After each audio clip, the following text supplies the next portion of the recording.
Bonjour à tous, on se retrouve pour le premier débrief de ce CES à l'issue de Media Day. C'était aujourd'hui que toutes les conférences de presse ont eu lieu avec de grandes conférences de presse. On va en dire un mot, mais j'ai à côté de moi, j'ai le plaisir d'avoir à côté de moi quelqu'un que vous connaissez très bien. C'est Nicolas Diacolo. Salut Nicolas.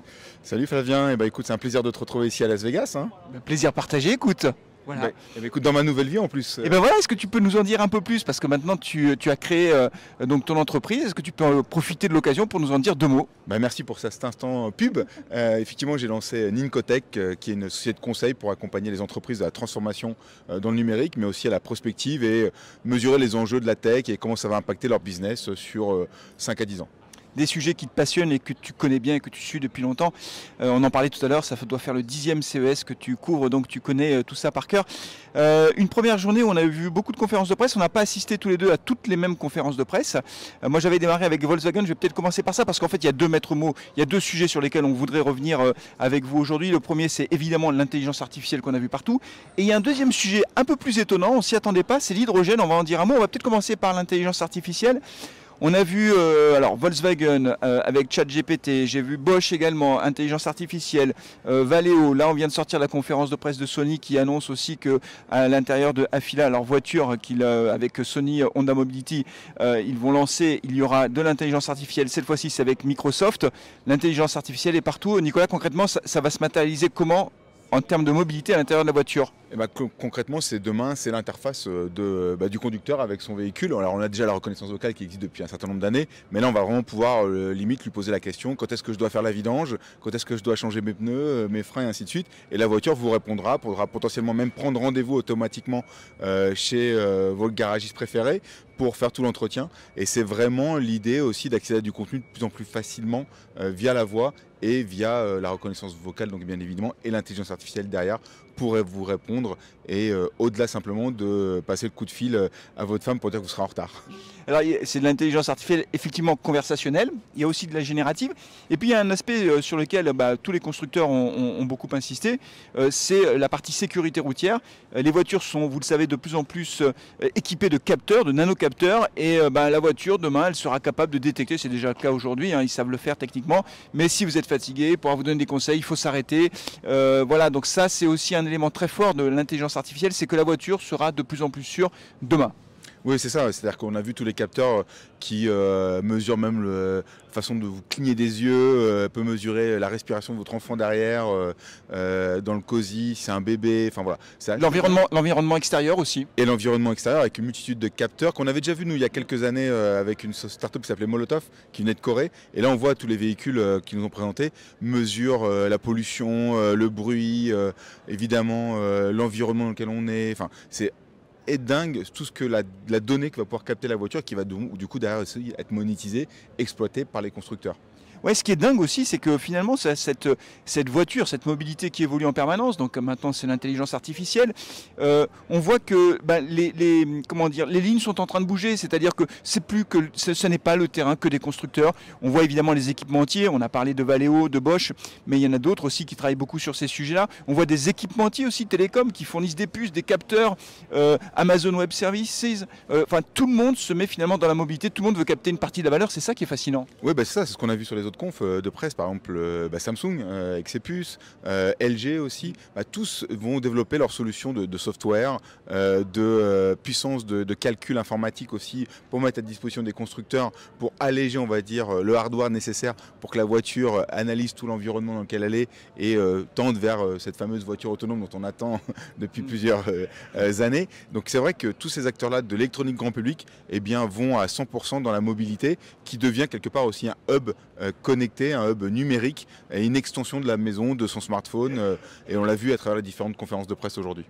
Ouais, donc il y a de la valeur à aller chercher, il y a de l'argent à aller chercher tout simplement, de la valeur ajoutée. Et c'est pour ça que tout le monde se bouscule et on le voit bien au CES. Encore une fois, l'intelligence artificielle, elle est au cœur de tous les débats, de toutes les discussions. Il y a un autre sujet qu'on n'avait pas vu venir, il faut le dire, il faut être honnête. c'est l'hydrogène. D'un seul coup, plusieurs entreprises, lors de plusieurs conférences de presse, on a entendu parler de production d'hydrogène. Alors c'est vrai que la partie sustainability tient une place très importante. Toutes les entreprises veulent tendre vers le zéro carbone et elles prennent beaucoup la parole sur les efforts qu'elles font justement pour améliorer leur bilan carbone et aussi aider leurs clients à être plus vertueux sur le plan environnemental. Oui, c'est incroyable l'hydrogène. On en a parlé chez Hyundai, on en a parlé aussi dans différentes conférences de presse. Toi aussi, ça t'a surpris, Nicolas? Ouais, non, c'est assez dingue. Alors, c'est vrai qu'il y a eu Hyundai, il y a eu Doosan. Alors en plus, Hyundai, on se dit constructeur automobile, on va à la conférence de presse, ils vont parler de la voiture connectée et autres. Bah non, c'était 40 minutes sur l'hydrogène, la production d'hydrogène. Pareil chez Doosan, qui est alors la société qui est plus connue sur le côté Bobcat, tous les véhicules industriels de chantier et ainsi de suite. Et bien eux, c'est pareil, ils ont mis en avant tout leur système de production d'électricité à travers l'hydrogène. Et point de concomitant entre les deux, c'est deux acteurs coréens. Donc il y a peut-être vraiment une filière coréenne autour de l'hydrogène, en tout cas à creuser sur ce sujet-là. Oui, c'est drôle de voir ces entreprises qui veulent devenir des producteurs d'énergie, tout simplement, c'est ça la réalité. Peut-être pour terminer, un dernier mot sur Kia. PV5, c'est ça, hein, c'est PV5. Ils ont présenté un prototype, en fait, un concept car assez intéressant qui peut se décliner en 4 types de véhicules, un pick-up, robocar, etc. C'était plutôt intéressant. J'ai trouvé finalement que Kia avait, parmi toutes les conférences de presse autour de la voiture, c'est eux qui avaient peut-être pris plus la parole sur leur véhicule. C'était intéressant, j'ai trouvé. Ouais, non, clairement, en fait, ils ont présenté un concept, car, et une vision, en tout cas, de la mobilité à travers une plateforme, enfin, un véhicule, un châssis unique, on va dire, qui est modulable, un peu en mode Lego, on peut enlever, rajouter, hyper customisable, donc ça, c'est assez intéressant. Et évidemment, derrière, c'est toute l'interaction qu'on va pouvoir avoir, avec aussi le côté robotaxi qu'ils veulent développer, le côté vraiment B2B professionnel pour les entrepreneurs, du bâtiment par exemple, et puis même leur vision de la mobilité avec ces véhicules qui deviennent des lieux de vie, des bureaux, une extension de la maison, et c'est assez bluffant. Alors je ne sais pas s'ils vont y arriver, en tout cas c'est la promesse qu'ils essaient de vendre ici au CES, mais c'est intéressant de voir que la voiture n'est plus simplement un moyen de se transporter d'un point A à un point B, ça devient un lieu de vie, un lieu de production, de travail, et ça va aussi répondre à des problématiques sur le rôle de la maison demain, ou même comment on va la structurer, l'envisager face aux enjeux climatiques. Peut-être qu'elle va se réduire à une accumulation de véhicules qui vont se mettre entre eux avec différentes fonctionnalités et après qui vont repartir à d'autres vocations le jour, une fois qu'on aura dormi, on n'aura plus besoin d'être chez soi. Enfin bref, il y a plein d'imaginaires qu'on peut imaginer autour de ça, évidemment. Ouais, et puis dernier mot, c'est le dernier mot cette fois-ci. Non, juste un mot pour dire qu'effectivement les Coréens sont là très présents comme à chaque fois avec des gros conglomérats, on voit bien Hyundai, etc. Ils font beaucoup de choses, ils sont très présents. Et puis on a aussi, et c'est toi qui l'avais remarqué hier quand on a commencé à faire le tour, le retour des Chinois, on peut le dire comme ça, beaucoup d'entreprises chinoises. Ouais, c'est vrai clairement. Et hier, en fait, il y avait le CES Unveil, pour vous dire, c'est là où on voit un prémisse en tout cas des startups présentes sur le CES 2024. Et autant les dernières années ils étaient plutôt absents, remplacés notamment par les délégations coréennes, et là il y avait des startups qui venaient de Shenzhen, ainsi de suite. Donc on voit que la Chine revient aux États-Unis. Peut-être que les tensions diplomatiques sont moins graves ou tendues en tout cas. Et donc c'est le retour des Chinois effectivement sur le CES à valider sur le salon qui ouvre demain.